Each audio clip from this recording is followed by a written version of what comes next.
Afterword. If you're reading this right now, then you might be someone who has purchased By the Grace of the Gods Volume 1 and read it until the end. Thank you very much for reading my work. You may have borrowed it from someone instead of buying it, but I am nevertheless grateful that you read it up to here. This novel originally began on a website called Shosatsuka ni Naro. In 2014, with no writing experience nor knowledge, I used the site as a reader.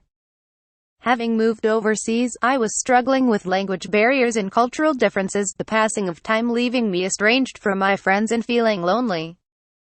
When I look back on it now, I could have just used Facebook or some other kind of social media. However, I didn't use anything like that and, for some reason, submitted works to Shosatsuka ni Naro instead. I hope I get some comments. Will I be able to reply to them properly in Japanese? That was how I saw my work, as a means of communication. Of course, I had an interest in novels back then, but at the time I truly just started this out of curiosity. It was just a hobby. But as I continued writing, the desire to write something my supportive readers would enjoy grew. 4 years later, on this day, my devotion to writing is vastly different to back then. My trial and error may have backfired numerous times, but the readers gave me advice and support that ultimately led to this, my first novelization. I would never have been able to continue writing or publish a novel without everyone's support. I am truly grateful to everyone who has supported me and given me advice. I will continue to create a work that will live up to everyone's support. That is what I feel as I write towards the future. So please continue giving me that support. Bonus short stories. The Observing Gods. One Day in the Divine Realm. Gain. Kufo. Look at this. What's wrong, Luludia? Has something that urgent come up? Is Ryoma finally leaving for town? No. It is about Ryoma, but not that. Just look. Just what are you on about? Gain and Kufo peer down at the world below, dubious of Lelouch's menacing look. I don't see anything different. He's just staring at slimes as usual. Look closely at the slime. Now that you mention it, I haven't seen that color before. I guess it evolved into an advanced species. Oh, so that's why he's observing it so closely. What did it evolve into? Heart?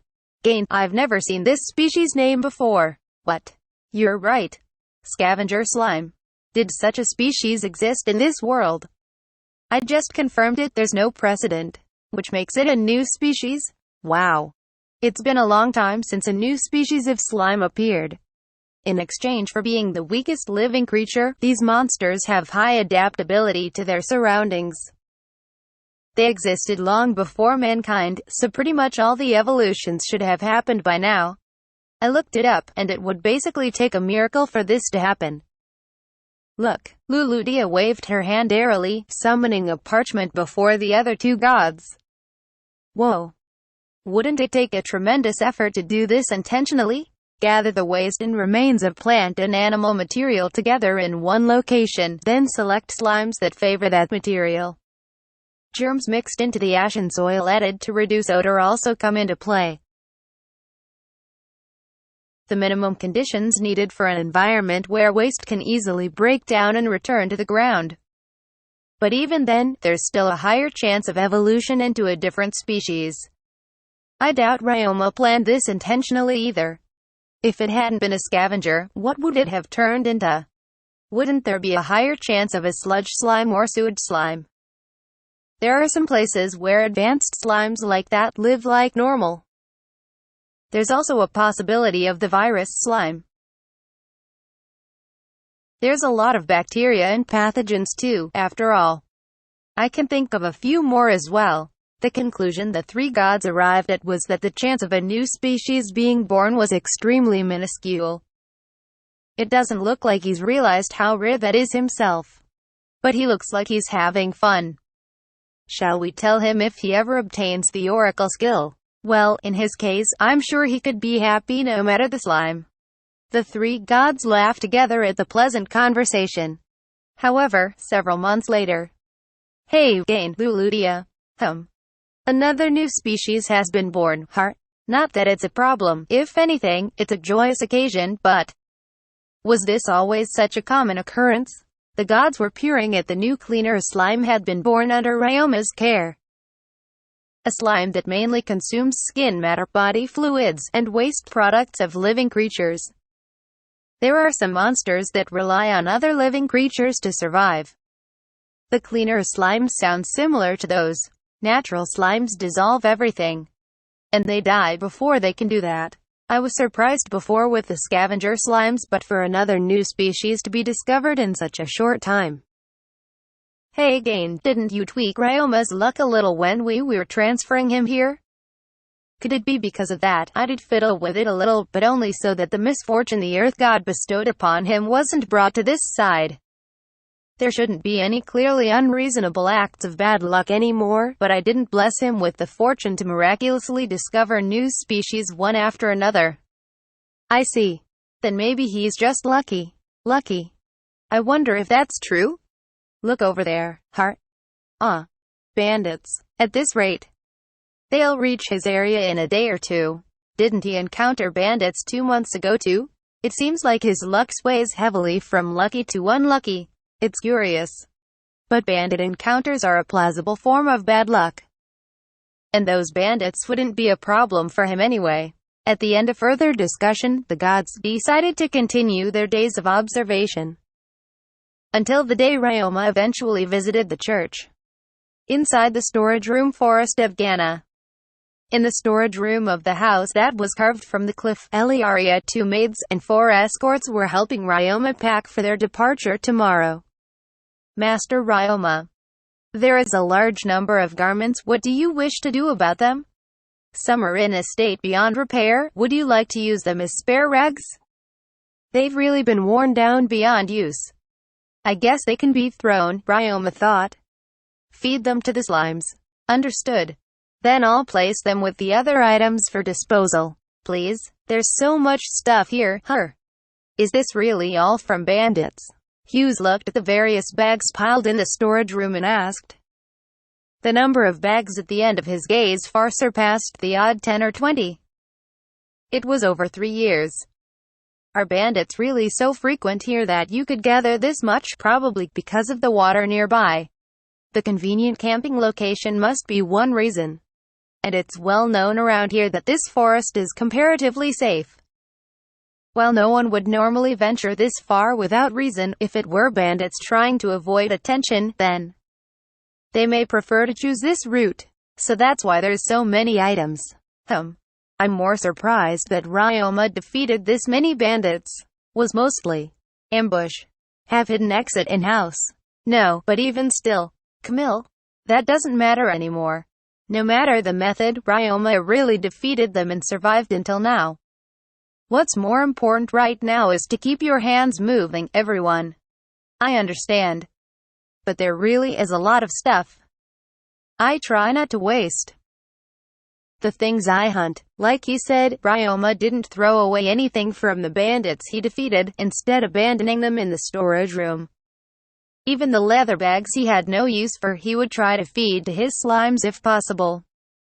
Indeed, that is most important. At those words, Jill ruffled Ryoma's head once before returning to his work with everyone else. Furthermore, it should be noted that despite the volume of belongings implying to a large number of bandits had been defeated, no one had noticed that there wasn't even a single grave behind the Adventurers Guild. The night Ryoma registered at the Adventurers Guild, the guild employees had gathered on the first floor for their end-of-day meeting. And so, this is the last thing on the list. Directing the meeting was the guild master. Worgen looked around the room full of employees and addressed them all at large. I'm sure some of you are already aware. This afternoon, Duke Jamil, the Duke of this area, visited with his family. While he was here, a child named Ryoma Takebashi registered with the guild. I'd like you all to keep an eye out for him. May I ask a question? What specifically do you want us to keep an eye out for? Report everything to me, no matter how trivial. You may treat him as a normal adventurer. There's no reason to show him favoritism. Are you sure? Yeah? It's just that he grew up isolated in the forest. If he looks like he's having trouble adjusting to life in the village, help him out in a direct manner. Also, one more thing. If you see anyone in the guild giving him trouble, stop them immediately. Say whatever you need to say, just make sure you don't get in harm's way. If it can't be solved with words, stay your hand. Worgen's words contradicted themselves, so an employee voiced their confusion. Does that mean we don't have to stop any physical fights? If fists start to fly, then there's nothing to be done. If it comes to that, I want you to come to me immediately, even if you have to set your work aside. Don't just ask any nearby adventurers for assistance. Anyone who rushes it will just cause more damage. Worgen continued sternly. The kid named Ryoma is fairly skilled, despite being 11 years old. He passed the exam I set up with full marks. Both the regular exam and my personal test. The employee stirred faintly. It wasn't that uncommon for the practical exam to be passed immediately after registration. Even if someone was newly registered, those who worked in professions such as hunters and soldiers already had the combat skills needed. However, obtaining full marks was a different case. On top of that, the non-regulated exam that Worgen tested of his own volition was an important lesson for prospective adventurers. But the meddling of the guildmaster, who wholeheartedly believed that failure was the best teacher, based on his own experience, was annoying for those on the receiving end. Is the boy really that strong? There's no doubting that he's strong. It's just, I can't see a limit to him. He looks like a regular, ridiculously fragile kid, but the way he held himself and moved around during the exam was something else. It was different from those guys I sometimes see relying on their own talents, more like the result of training. And years of it at that. I just don't know. He's a mystery. His appearance, ability, and aura just don't match up. No matter how low I round my estimates, he definitely has the combat ability of rank C or above. Well, at least he seems to have a gentle personality, though that makes him more difficult to understand. At any rate, just treat him as a normal adventurer for the most part. But if anyone picks a fight with him, they'll be the ones in danger. If any of you try to intervene, you may get hurt too. That's why you should always come get me first. If you have to rely on an adventurer, make it 1 rank B or higher. Got it? Yes, sir. Good. Managers, make sure everyone in your teams are aware of this. Those who are off today can be informed tomorrow. And that's all for today. Go home or go drinking, whichever it is, you're dismissed. Thank you. Good work today.